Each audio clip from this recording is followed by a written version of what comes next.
விருச்சிக ராசி ஆகியவங்களுக்கு இந்த கார்த்திகை மாதத்திற்கான பலன்களை கொஞ்சம் விரிவாக பார்ப்போங்க.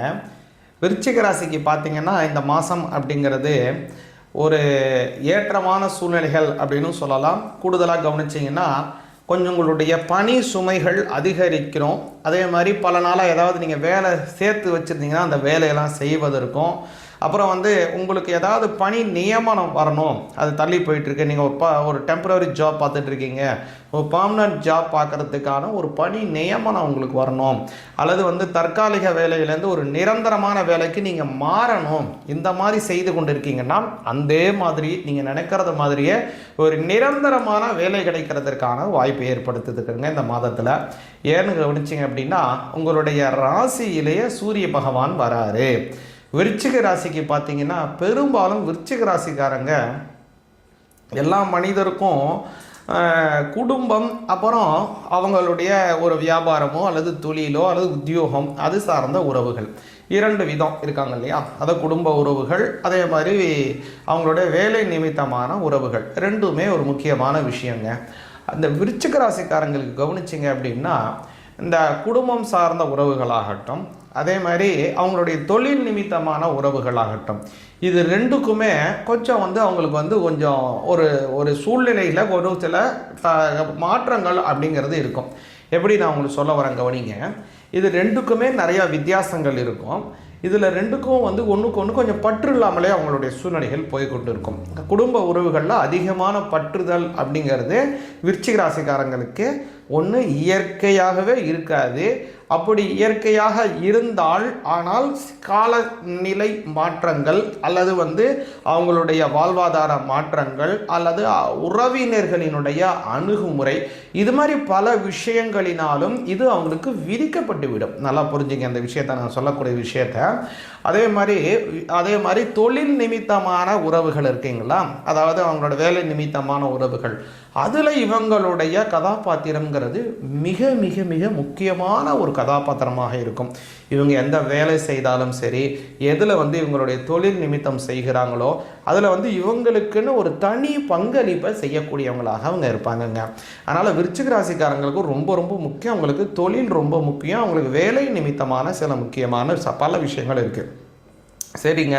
இப்போது உங்களுக்குள்ள ஒரு மனசில் இல்லலாம், நான் ரொம்ப வயதானவன், எனக்கு எப்படி இருக்கும் அப்படின்னு நீங்கள் நினைக்கலாம். இல்லைன்னா நான் ஒரு சாதாரண வீட்டிலேயே வேலை செய்து கொண்டு இருக்கக்கூடிய நான் ஒரு வீட்டு பெண்மணி, எனக்கு எப்படி இருக்கும் அப்படின்னு நீங்கள் நினைக்கலாம். அவங்களுடைய குணாதிசயம் அப்படிங்கிறத கவனிச்சிங்க அப்படின்னா அவங்களுக்கு அந்த அவங்களுடைய குழந்தைகள், அவங்களுக்கு ஒரு க்ரைட்டீரியா, அவங்களுடைய இதுவான விஷயங்கள் இருக்குங்க இல்லையா, அதுக்கு ரொம்ப ரொம்ப முக்கியத்துவம் கொடுத்து அதில் ரொம்ப கவனமாக செலுத்துவாங்க. அதே மாதிரி குழந்தை வளர்ப்பாக இருக்கட்டும், விருச்சிக ராசிக்காரங்க ரொம்ப கண்டிப்பாக முறையில் குழந்தைகளை வளர்க்கக்கூடியதாக நம்ம பார்க்க முடியுது.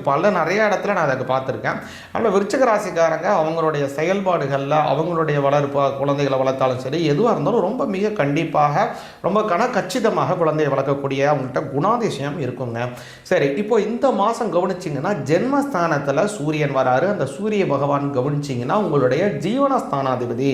ஜீவனஸ்தானம் பொதுவாகவே பெரியவங்க என்ன சொல்லுவாங்கன்னா ஒரு 10ஆம் பாவத்தில் ஒரு பாவியாவது இருக்கணும்பா அப்படிம்பாங்க. ஏன் அப்படி சொல்கிறாங்கன்னு கவனிச்சிங்கன்னா 10க்கு உடையவன் அப்படிங்கிறவர் நம்மளுடைய வாழ்வாதாரத்தையே நியமிக்கக்கூடியவர். ஒரு மனிதனுக்கு வாழ்க்கையில் சாப்பிடணும் வைக்கணும் அப்படின்னா அதற்கு மிக முக்கியமானது வாழ்வாதாரம் இல்லைங்களா?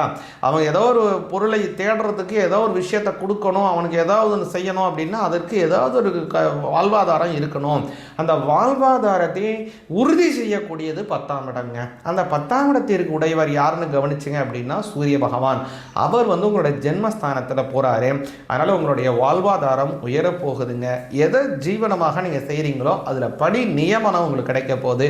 பல நாட்களாக தேங்கி இருக்கக்கூடிய வேலைகளை எல்லாம் செய்து முடிக்க போகிறீங்க இந்த மாதத்தில்.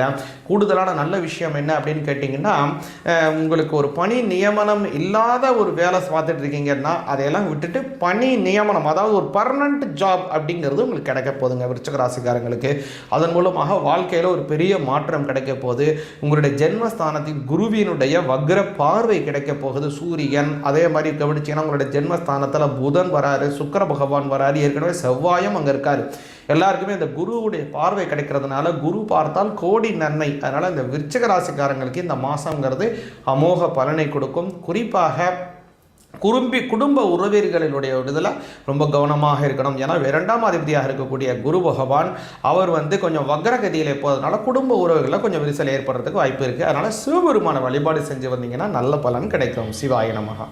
சிவாய நமகா. முன்னாடியே சொன்ன பாருங்க, இந்த சூரிய பகவானுக்கு காரக தெய்வமாக இருக்கக்கூடியவர் சிவபெருமான். அந்த சிவபெருமானுக்கு மிகவும் உகந்தமானது இந்த கார்த்திகை மாதம். இந்த கார்த்திகை மாதத்தில் சபரிமலை சொல்லக்கூடிய ஒரு அற்புதமான திவ்ய க்ஷேத்திரத்திலே ஐயப்ப சுவாமியை வழிபாடு செய்கிறதுக்காக ஐயப்ப பக்தர்கள் எல்லாருமே மாலை அணிந்து கொண்டு 48 தினங்கள் கடுமையாக விரதம் எடுத்து அந்த சபரி யாத்திரையை சென்று அந்த சபரிமலை வாசனாக இருக்கக்கூடிய ஐயப்ப சுவாமி வழிபாடு செய்து அந்த நெய் தேங்காய், இருமுடி தேங்காய் எல்லாம் அந்த சுவாமிக்கு அர்ப்பணம் செய்துட்டு வரக்கூடிய அற்புதமான மாதம் இந்த கார்த்திகை மாதத்திலேருந்து ஆரம்பிக்குது. கூடுதலாக இதில் சிவபெருமானுக்கு உகந்தமான பிரதோஷ தினங்கள், அதே மாதிரி சோமவார விரதம் எடுக்கக்கூடியது எல்லாம் இந்த மாதத்திலே ரொம்ப அற்புதமானதுங்க. அதனால தான் அந்த மாதத்தில் பார்த்தீங்கன்னா கார்த்திகை மாதத்தில் ஒவ்வொரு திங்கட்கிழமையும் சிவபெருமான் கோயிலில் சங்காபிஷேகம் செய்வாங்க. 108, 1008, 10,008, 1,08 சங்காபிஷேகங்கள்லாம் நடக்கும். பெரிய பெரிய கோயிலில் அவ்வளோ பெரிய சங்காபிஷேகம்லாம் நடக்கும். எதுக்கு இப்படி சொல்ல வரேன் அப்படின்னா, இந்த கார்த்திகை சோமவாரம் அவ்வளவு சிறப்பானது. நமக்கு இருக்கக்கூடிய ஜாதக ரீதியாக இருக்கக்கூடிய எல்லா விதமான தோஷங்களையும் போக்கக்கூடியது சிவபெருமானை வழிபாடு செய்கிறது. அதனால் இதில் மாதத்தில் கவனிச்சிங்கன்னா இந்த கார்த்திகை மாதம் முதல் நாளே சோமவாரம் தான். அதேமாதிரி இந்த கார்த்திகை மாதத்தோட கடைசியிலையும் சோமவாரம், 5 சோமவாரம் வருதுங்க. கார்த்திகை 17, அதாவது கார்த்திகை 1, 8, கார்த்திகை மாதம் 15, 28, 29. உங்களுக்கு புரிகிற மாதிரி நான் சொல்கிறேன். அதாவது 17ஆம் தேதி November 17, November 24, December 1, December 8, December 15 அப்படின்னு வரக்கூடிய எல்லா நாட்களுமே இந்த கார்த்திகை மாதத்தினுடைய சோமவாரம் வருது. இந்த 5 தினங்கள் மிக முக்கியமானது. சிவபெருமான வழிபாடு செய்யுங்க. அதில் இன்னொரு சிறப்பு என்னென்னா, இந்த கார்த்திகை மாதத்தினுடைய முதல் நாள் என்னன்னு கேட்டிங்கன்னா, அது திங்கட்கிழமையிலேயே வரக்கூடிய பிரதோஷம். கார்த்திகை மாதம் கார்த்திகை முதல் நாள் திங்கட்கிழமை, முதலினாலே வரக்கூடிய பிரதோஷம்னு பல சிவபெருமானுக்கு அற்புதமான பல விஷயங்கள் சேர்ந்து வரக்கூடியதான ஒரு நல்ல காலம். அதாவது எதுக்குங்க இவ்வளோ நிறைய நல்லா சேர்ந்தா இப்படி அப்படின்னா, சாதாரணமாக ஒரு பஞ்சை எடுத்து வெயிலில் போட்டால் பற்றி எரியுமானா எரியாது, அது மாட்டு கிடக்கும். ஆனால் அந்த குவிக்கண்ணாடின்னு சொல்லக்கூடிய கான்வெக்ஸ் லென்ஸை வச்சு அதை நம்ம அப்படி சூரிய காந்தத்தை குவிச்சோம்னா பட்டுன்னு அந்த பஞ்சு பற்றிக்கிட்டு எரிய ஆரம்பிச்சிடும். ஏன் அப்படி எரியாது? வெறுனை போட்டால் அது எரிய மாட்டேங்குது, அந்த கண்ணாடியை வச்சு காட்டினா அது எரியுதே. அப்போ அந்த பஞ்சுக்கு அந்த சக்தியை கொடுத்தது யாரு? அந்த கண்ணாடி தான் கொடுத்துச்சா? அந்த கண்ணாடி தான் அந்த பஞ்சுக்கு பற்ற வச்சுக்கிற சக்தியை கொடுத்துச்சான்னா, இருட்டில் கண்ணாடியை காட்டினா அந்த பஞ்சு பற்றி எரியுமா? எரியாது. அப்போது சூரியனில் போட்டால் தான் அது எரியுது. அப்போது அந்த சக்தியை கொடுத்தது யாரு அப்படின்னா, அந்த கண்ணாடி இருக்கக்கூடிய சக்திகளை குவிக்குது. இருக்கக்கூடிய சக்திகளை குவிச்சு கொடுக்கறதுனால அந்த குவிக்கண்ணாடி சக்தியை குவித்ததுனால் அது ஒரே இடத்துல அதனுடைய சக்திகளை குவிச்சதுனால பற்றிக்கிட்டு எரியுது. அதே மாதிரி தான் இப்போ சிவபெருமான் எல்லா நாளும் கும்பிடலாம், எல்லா நாளுமே கும்பிடலாம். ஏன் நீ கும்பிட்டாதான் நல்லதா, நீ கும்பிட்டா கெட்டதானா? அப்படி கிடையாது. எல்லா நாளும் கும்பிடலாம். ஆனால் எல்லா நாளிலும் கும்பிட்டாலும் அது குறிப்பிட்ட நாளிலே அதனுடைய வாங்கக்கூடியதான சக்தி நமக்கு அதிகமாக கிடைக்கும். எல்லாம் புரிஞ்சுங்க. பௌர்ணமி தினத்தான் போய் கிரிவலம் சுத்தமா எல்லா நாளும் போய் சுத்தக்கூடாதானா? சுத்தலாமே. ஆனால் அன்றைய தினம் நீங்கள் போய் சுத்துனீங்கன்னா இறைவனினுடைய அனுகிரகம் நமக்கு கிடைப்பதற்கு நிறைய பாக்கியம் அதிகமாகுது அப்படிங்கிறத நீங்கள் புரிஞ்சுக்கணும். எல்லா நாளும் மழை பெஞ்சாலும் குறிப்பிட்ட நாளில் மழை பெய்யக்கூடியது தானே விவசாயத்துக்கு சாதகமாக இருக்குது இல்லைங்களா? அதே மாதிரி தான் இந்த விஷயமும். அதனால் இந்த மாதிரி இறைவனுக்கு ஒன்று சேர்ந்து வரக்கூடியதான ஒரு அற்புதமான நாள் இந்த கார்த்திகை மாதம் முதல் நாள். அது மட்டும் இல்லை, இந்த கார்த்திகை மாதம் முழுவதுமே சரிதான். அதனால் சிவபெருமானை வழிபாடு செய்யுங்க.